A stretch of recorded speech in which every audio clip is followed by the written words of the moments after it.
Classificação indicativa. Livre para todos os públicos.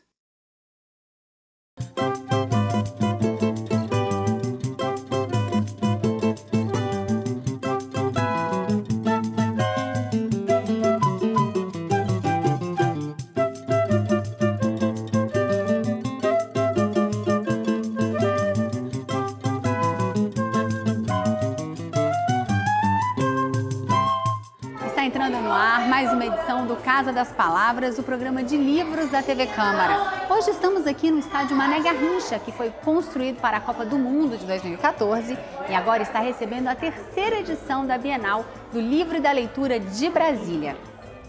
Claro que o Casa das Palavras veio prestigiar a Bienal e incentivar governadores, prefeitos, secretários de cultura a realizar também eventos semelhantes, porque, como diria o poeta Olavo Bilac, um país se faz com homens e livros. Agora vamos às nossas entrevistas? Filha de Luiz Carlos Prestes e Olga Benário, a historiadora Anita Leocádia Prestes levou 30 anos para escrever o livro da sua vida. Nas 560 páginas de Luiz Carlos Prestes, um comunista brasileiro, a historiadora descreve uma minuciosa biografia política de seu pai, uma página importante da história do Brasil que você acompanha a partir de agora. Anita Leocádia Prestes, obrigado aqui por vir ao programa Casa das Palavras da TV Câmara. Professor, eu queria começar a nossa entrevista aqui sobre a biografia que a senhora escreveu sobre o Luiz Carlos Prestes, seu pai, né? Perguntando sobre a questão do início da vida do Prestes, né? A senhora diz no livro que antes mesmo de entrar para o PCB, antes de ter uma militância política, ele já era um revolucionário, né? Quando começou a marcha pelo interior do Brasil, ele não tinha ainda a compreensão total de como era o Brasil, né? Tem até um trecho que ele fala que não sabia diferenciar um camponês de um fazendeiro, né? Para ele tudo era homem do campo, né? Como é que a senhora vê essa transformação do Prestes de revolucionário a um comunista revolucionário? Bom, em primeiro lugar, agradeço o convite para comparecer a esse programa, né? E o Prestes, ele sempre dizia isso, que como um jovem criado na grande cidade, na época o Rio de Janeiro era a capital da República, assim como os colegas dele, jovens militares, né? Eles não tinham ideia do que era o interior do Brasil. Então foi durante a marcha, né, 25 mil quilômetros pelo interior do Brasil, que eles esbarraram, né, com a miséria do povo brasileiro, que os impressionou profundamente. E principalmente o Prestes ficou num nível assim de indignação, o Siqueira Campos também, que precisava encontrar uma solução. E que aquele ideário, melhor dito, dos tenentes, de voto secreto, né? Enfim, um ideário liberal, não ia resolver esses graves problemas sociais, né? Que eles detectaram, né? Vivido pela maioria do povo brasileiro, que na época... Era muito pouco, né? Não, a maioria do povo brasileiro vivia no campo na época. E era, enfim, setor agrário, né? Então, por isso, inclusive, por proposta dele, a marcha se encerra, eles se exilam na Bolívia e, a partir daí, é que ele vai estudar o marxismo. Leu Capital de Março, isso já na Argentina, um ano depois ele vai para a Argentina, e lá ele vai não só estudar o marxismo, e vai descobrir no marxismo a solução para os problemas que o preocupavam, né, relativos ao Brasil, como também contactar com o movimento comunista latino-americano. Buenos Aires era um grande centro na época, né? E, inclusive, contactar também com os comunistas brasileiros. Agora, a marcha que ele fez, que ele prendeu pelo Brasil, a Coluna Prestes, né, como ficou sendo chamada depois, ela não era um exército bem montado, era o quê? 1.500 homens, né? E tinha 50 mulheres. 50 mulheres, sim, é verdade, no seu livro a senhora fala disso.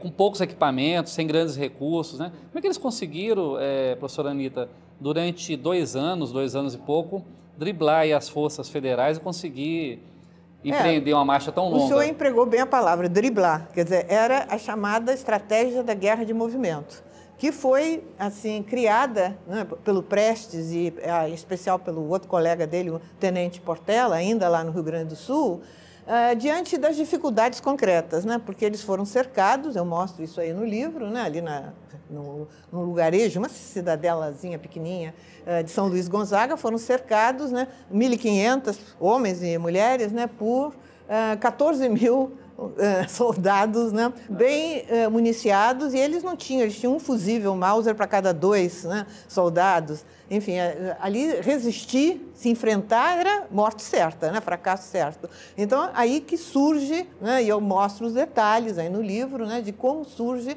essa proposta, essa ideia da guerra do movimento, muito inspirado também naquelas guerras intestinas que tinha no Rio Grande do Sul, entre diferentes grupos de fazendeiros, que era uma guerra de movimento, né? A cavalo.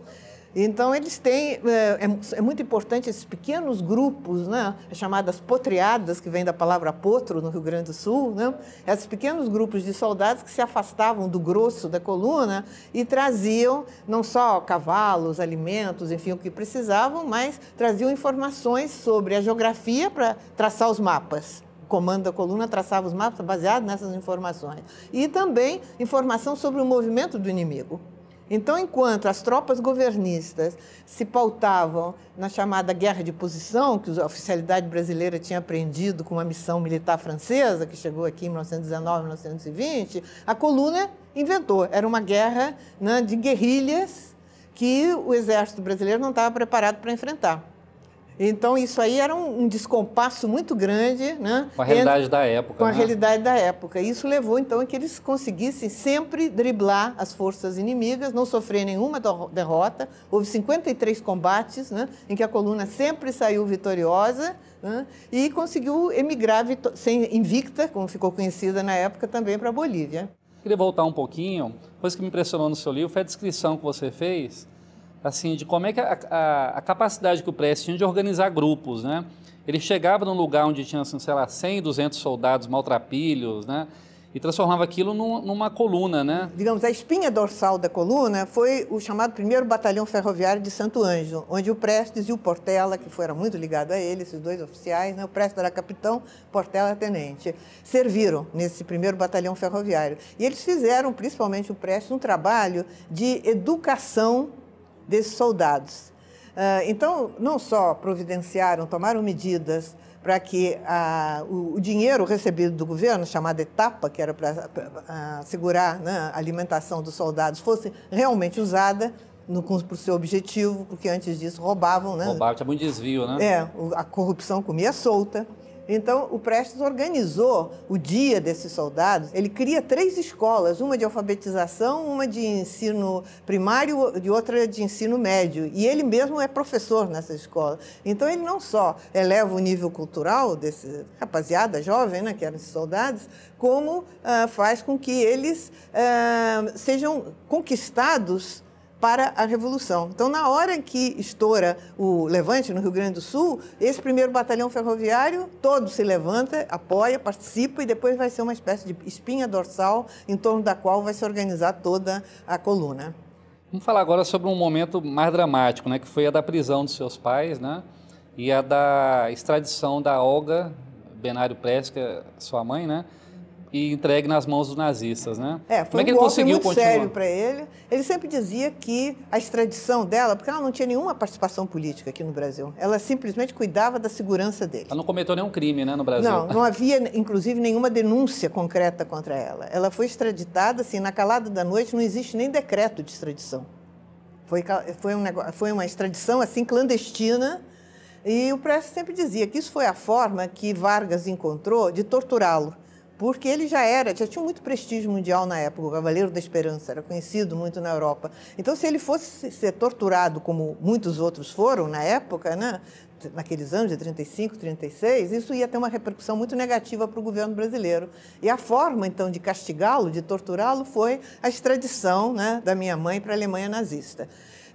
E que não sobreviveu, né? Foi assassinada, imaginava-se isso, que ela seria assassinada, né? E, embora o golpe para ele tenha sido muito duro, né, ele era uma pessoa que estava inteiramente dedicada à Revolução.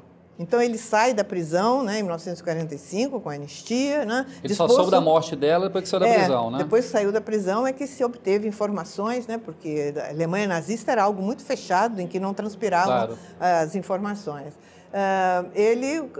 O objetivo dele é continuar a luta, né? Como é que foi escrever sobre isso no seu livro, Olga?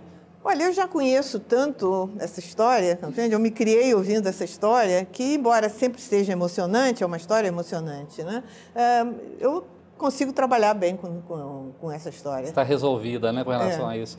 Eu queria agora falar um pouco sobre 45, né? Você falou aí sobre quando seu pai foi solto, né, da prisão, quando ele era um preso político, né, do governo Vargas, da ditadura Vargas, e logo que ele foi solto, veio a campanha eleitoral para a Constituinte de 46, né? Como nós somos uma TV legislativa, me interessa muito saber como é que foi a participação dele naquele Congresso Constituinte de 46. Eu sei que ele não ficou até o final do mandato, né? Porque o Partido Comunista foi declarado ilegal, mas como é que foi, ele comentava isso, como é que foi a participação dele dentro do Legislativo? Existe a documentação, né? Inclusive foi publicado por um professor do Paraná, Sérgio Soares Braga, publicou uma coletânea dos principais discursos dele, tanto na Assembleia Constituinte como depois no Senado, né? Porque depois de 46, aprovada a Constituição, né? Separou Câmara e Senado, ele era senador. Ele foi o senador mais votado da República na época, né? E a participação dele foi muito intensa. Aliás, não só dele, da bancada comunista, porque era uma bancada de 14 deputados. Marighella, né, foi deputado. Marighella, Jorge Amado, né? Enfim, era uma bancada que se destacou nos trabalhos da Assembleia Constituinte pelas suas posições. Agora, a maior parte das emendas e das propostas dos comunistas foram rejeitadas, porque a maioria ali daqueles congressistas eram latifundiários ou empresários. Inclusive, existe uma cena muito assim, sintomática, né, que a quantidade de discursos que ele fez, e os outros deputados também, defendendo a reforma agrária, é enorme. Era um dos grandes problemas levantados pelos comunistas naquela época. Então, existe um episódio em que um senador da Bahia, agora não estou lembrada do nome dele, pede uma parte e diz ao Prestes: Sua Excelência está perdendo seu tempo aqui, porque nós todos somos ou filhos ou genros de fazendeiros. Então, falar em reforma agrária ali realmente não tinha a menor condição de passar. E os comunistas foram muito atuantes nessa Assembleia Constituinte, depois no Senado e na Câmara, e foram cassados, né? Primeiro o Partido Comunista foi proibido, né? Posto fora na ilegalidade, em maio de 1947, e em janeiro de 48, os mandatos de todos os parlamentares comunistas, não só da Câmara e do Senado Federal, mas todos os estaduais, municipais, né? Quantidade grande de parlamentares comunistas foram cassados. Em pleno regime democrático, pelo menos. O Caio Prado Júnior, o famoso historiador, era deputado comunista na Assembleia Legislativa de São Paulo. Verdade. Foi cassado também. O apoio dos comunistas ao Getúlio Vargas, em determinado momento da história, é muito citado quando alguém quer criticar a trajetória política do Prestes, né? Como é que a senhora defenderia essa posição que o Prestes assumiu, mesmo Vargas tendo sido quem foi? Essa pergunta sempre me é feita, nunca falta, né? E já faziam a ele quando estava vivo também. Mas é o seguinte, né? Quer dizer, o grande argumento, primeiro, a posição não era só do Prestes, era uma posição do PCB, do Partido Comunista. Partidária. Né? Era uma posição partidária, ele era secretário-geral, embora ainda preso, né? Mas ele já tinha sido eleito em uma conferência do partido, realizada em 43, ele foi eleito secretário-geral, né? Embora ausente. A posição básica defendida pelos comunistas era a seguinte: naquele momento, isso nós estávamos nos anos de 42, 43, 44, né, em plena guerra, né, dos países democráticos, inclusive os Estados Unidos, né, a União Soviética, os Estados Unidos, contra os países do eixo, quer dizer, os países fascistas, governos fascistas, Alemanha, Itália e Japão.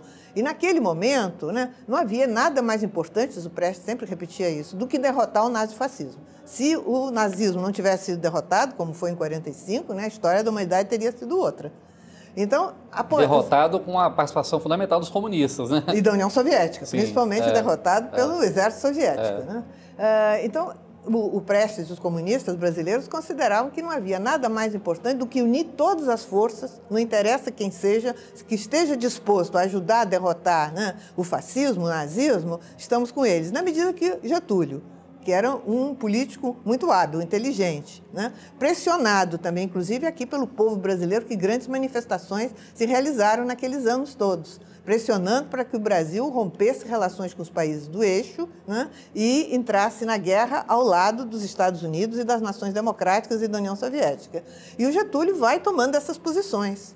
já desde final de 41, início de 42, né, que o Getúlio vai pouco a pouco, primeiro rompe relações com os países do eixo, depois decreta guerra, depois faz aquele acordo com os americanos, né? Acordo com os americanos, quer dizer, havia pressão, tanto dentro do governo, uma ala germanófila, mas uma ala americanófila, liderada pelo Oswaldo Aranha. Oswaldo Aranha. Pelo chanceler Oswaldo Aranha. Era muito ligado ao Vargas, né? Era ligado, mas tinha divergências também. E o Vargas sofria pressões dessas duas alas, mas diante da mudança da situação internacional, que começa a ficar cada vez mais evidente que quem vai ganhar a guerra é a União Soviética com os Estados Unidos e não os nazistas. Então era mais interessante estar aliado com os vencedores do que com os perdedores. E tirar proveito disso que ele tirou, exato, né? O Vargas era muito esperto, né? Sim, tirou proveito disso. O empréstimo, né, a ajuda alemã para construir Volta Redonda falhou com a guerra. Aí foi a United Steel Corporation americana que veio, né, investir aqui para se montar a Volta Redonda, que foi um grande avanço, sem dúvida nenhuma. Então, Vargas, pressionado por todos esses acontecimentos e sendo um político hábil e inteligente, né, ele foi mudando e se tornando, né, um defensor da democracia. Agora, ninguém tinha ilusões com Vargas, né, de imaginar que Vargas realmente fosse um democrata. Era uma outra fase da história, um outro momento, né, em que ele foi suficientemente hábil para não se colocar contra os acontecimentos, e sim a favor dos acontecimentos que seriam, né, os vitoriosos. Professora Anita, dando um salto aí, chegando a 64, né, muitos dizem, analisam que o Partido Comunista e Prestes, né, que era o secretário-geral, acho que ainda era em 64, deveria ter dado apoio a Jango, né, que Jango sofreu oposição muito firme da direita brasileira, e os comunistas achavam que Jango não teria capacidade para fazer as tais mudanças que eles defendiam, reforma agrária e tudo mais, né? O Prestes fez alguma autocrítica sobre isso alguma vez? Os comunistas cometeram erros, sem dúvida apoiavam o Jango, mas ao mesmo tempo, a partir do final de 1962, quando se realiza uma conferência nacional do PCB, a decisão tomada nessa conferência o centro da política dos comunistas deve ser o combate à conciliação do Jango. Porque considerava-se que o Jango, sem dúvida, conciliava, né? Porque ele não tinha força para levar adiante as reformas, as chamadas reformas de base, né? Uma delas era a reforma agrária. Mas o Jango vinha avançando. E a direita estava conspirando contra ele, né? Então, sem dúvida, né, os comunistas, nesse momento, e o Prestes reconhecia isso, depois fez autocrítica, isso tudo tem no livro, né, todos esses aspectos, não deveriam ter dado maior apoio ao Jango naquele momento. Então, o Vladimir Carvalho, que era comunista, cineasta, falou que na época, quando souber, ele estava no interior da Paraíba, filmando lá o Cabra Marcado para Morrer, né? Sim. O filme do Coutinho, e falaram assim, aconteceu a revolução, ou o golpe, né, a revolução. Eles achavam que a revolução era da esquerda, né? Bom, era meio difícil achar isso, estava longe, né? Mas o Jango avançou muito, porque o senhor veja, em janeiro... Mas tinha gente que imaginava que haveria, né, uma revolução de esquerda, não tinha gente que acreditava nisso? Havia uma propaganda nesse sentido, condição para a revolução de esquerda não havia nenhuma. Olhando de hoje, sabe que não havia... E os comunistas não tinham nenhuma força para isso, nem havia... O próprio Jango não tinha força para isso, nem o Jango era comunista, nem queria fazer revolução, ainda também tem que levar em conta tudo isso, né? Mas, sem dúvida, que erros esquerdistas foram cometidos nesse sentido. Agora, de qualquer maneira, as posições que o Jango vinha tomando desagradavam profundamente, né, ao governo americano, inclusive, que conspirou. Hoje em dia tem os documentos aí publicados por aquele Flávio Tavares, né? Tem um filme, né, que também baseado, inclusive, no livro do Flávio Tavares, feito pelo filho do Flávio Tavares, né, que mostra bem como o presidente Kennedy, né, as autoridades do governo americano conspiraram diretamente para derrubar o Jango, porque os seus interesses estavam sendo prejudicados, né, algumas medidas que o Jango tinha tomado. Por exemplo, a mais séria, que realmente precipitou os acontecimentos no sentido de derrubá-lo, foi a assinatura por ele da legislação em janeiro de 64, né, isso limitando a remessa de lucros das empresas, né, estrangeiras. Isso foi um escândalo, né? O embaixador americano, Lincoln Gordon, aqui ficou furioso, quer dizer, realmente precipitou o golpe que já vinha sendo preparado, né, com o apoio direto, né, do governo americano. Hoje em dia está claro isso. Na época, desconfiava-se, né? Tanto que quando, nas vésperas do golpe, a esquadra norte-americana se aproximou aqui da costa brasileira, né, para garantir que o golpe seria vitorioso. A vida política do Prestes foi muito longa, né, professora 70 Anita? anos. Ele viveu 92, 70 de atividade. Ele começou nos anos 20, na época que o tenentismo estava começando. Começou em 21. E ainda pegou as eleições de 89, né? Que ele participou de alguma forma ainda, né? Como uma espécie de símbolo, né? Um personagem símbolo, né? É possível detectar uma mudança do Prestes assim, nesse... Como é que falar de Prestes, tentar falar de Prestes como personagem, assim? Como é que ele era nos anos 20 e como é que ele era no final dos anos 80? Que é um período muito longo. Seria possível fazer essa análise? Sim, eu acho, inclusive, que a trajetória dele, né? Eu até tenho um outro livro que eu escrevi, mas aí eu falo rapidamente nisso também, foi o seguinte, ele começou, né, a sua trajetória em 21, 22, como um patriota indignado, como jovens militares naquela época, indignados, né, com os absurdos daquela República Velha, né, que as eleições eram totalmente fraudadas, né, enfim, começou dessa forma, um patriota indignado. Aí ele participa do movimento tenentista, daquelas conspirações, né, desde a conspiração do Forte de Copacabana, e, afinal, a coluna Prestes, ali ele já é um revolucionário. Se transforma de um patriota num revolucionário que, de armas na mão, luta, né, pela emancipação do Brasil, embora isso ainda fosse um negócio meio vago, né, as formulações a respeito. E depois, como nós já falamos hoje aqui no início, né, o próprio conhecimento do interior do Brasil, da situação da maioria do povo brasileiro, leva a que ele vá procurar uma outra solução e se torna comunista. Então, afinal, a partir do final da década de 20, aí dos anos 29, 30, ele já é um comunista. Então, essa trajetória dele, que ele começa como um patriota, se transforma em revolucionário e depois em comunista, né? Isso depois ele vai ser comunista o resto da vida, a partir de 30 até morrer. Claro que nesse processo... Mas ele chegou a sair do partido, não foi? Ele se afastou do partido em 80 com a Carta aos Comunistas, porque aí ele considerou, né, aliás, eu também me afastei junto com ele, que o partido tinha abandonado seus objetivos revolucionários, que são de uma revolução socialista e caminhar rumo ao comunismo. Então, aquela direção do partido estava burocratizada, isso sem perspectiva revolucionária mais, e nessas condições ele não ia continuar mais na direção do partido. Então, ele se afasta da direção do partido, denunciando. E parte desse grupo, inclusive, participou depois da Nova República, né? Entrou no governo, né? Apoiaram o governo. Inclusive, o governo do Sarney foi apoiado pelo PCB. Justamente.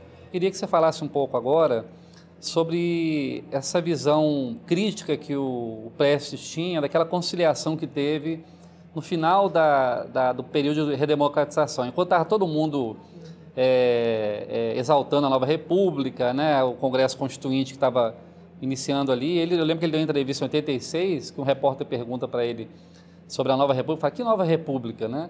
Fala, nós nem julgamos, nem prendemos os torturadores do regime, como é que pode falar em Nova República, né? Ele já, desde o exílio na Europa, e mesmo antes de ir para o exílio, quando ainda estava clandestino aqui no Brasil, que ele só foi para a Europa em 1971, né?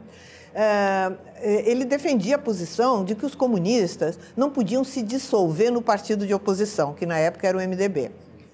Precisavam se aliar com o MDB, participar das lutas junto com o MDB, mas justamente porque eram comunistas, tinham que almejar chegar mais longe e realizar transformações mais profundas, que se conquistasse uma democracia no Brasil que não fosse uma simples volta a antes de 64, mas que se avançasse na conquista dos direitos democráticos sociais também, não só políticos, sociais, né, econômicos, enfim, ele se batia por isso, mas a maioria da direção do PCB não aceitava essa tese e justamente por isso um dos motivos que ele rompeu com o PCB, a visão da democracia.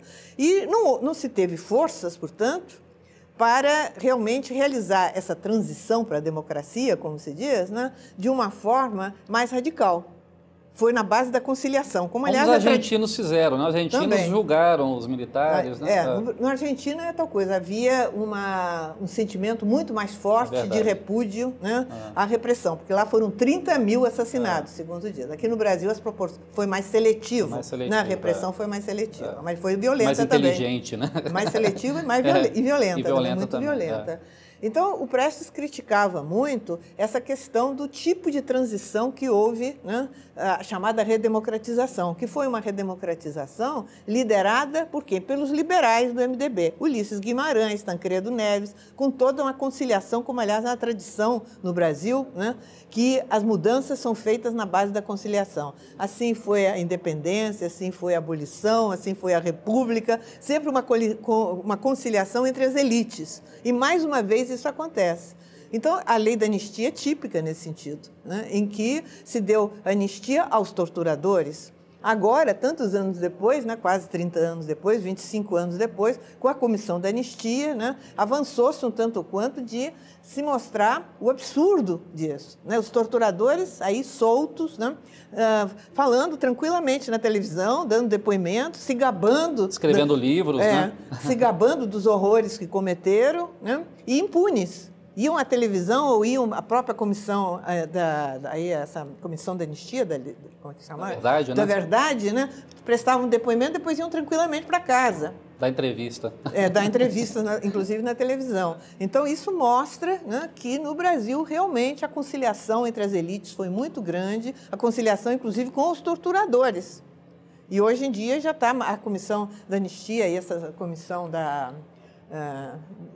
Na verdade, contribuiu, né, claro, para divulgar e para esclarecer, né, o povo brasileiro a respeito do que foram esses anos de chumbo, né? A tortura que se realizou no Brasil, os horrores que aconteceram, né, e como essa gente toda não foi punida. Inclusive, ficou claro a responsabilidade também principal dos generais que comandaram o país nessa época, tipo Geisel e outros, né? Sim. Anita Leocádia Prestes, autora de Luiz Carlos Prestes, um comunista brasileiro. Anita, muito obrigado por vir ao programa Casa das Palavras e sucesso na divulgação do seu belo trabalho aí de historiadora. Eu que agradeço essa oportunidade aqui, viu? E espero que realmente possamos ter sucesso, né? Divulgando mais a vida do Prestes, que é pouco conhecida e muito caluniada. É verdade. Vamos ouvir o que os nossos deputados têm a dizer sobre livros. Eu indico o livro Se o Mundo Fosse Governado pelos Prefeitos, do cientista político Benjamin Barber, um livro que está agitando o mundo sobre a perspectiva de governança do mundo à luz dos municípios. Eu estou relendo um clássico da literatura, 100 anos de solidão, de Gabriel Garcia Marques, a história da família Buendia, com todas as suas repercussões, as suas particularidades, mas também com uma dimensão latina. Chegamos ao fim de mais um Casa das Palavras, realizado integralmente na 3ª Bienal do Livro e da Leitura de Brasília. O evento aconteceu ali no estádio Mané Garrincha, uma arena multiuso que recebe jogos de futebol e muitos eventos culturais. Entre em contato conosco, pode ser pelo e-mail casadaspalavras@câmara.leg.br ou pelo telefone no 0800 619 619. Lembrando que você pode assistir a este ou a outros episódios do programa pelo câmara.leg.br/Casa das Palavras. E antes de encerrar, a gente deixa você com uma frase da grande escritora feminista britânica Virginia Woolf. Nossa primeira obrigação para com o livro é que devemos lê-lo pela primeira vez como se o estivéssemos escrevendo. Agradecemos muito a sua companhia. Não perca o próximo programa. Tchau!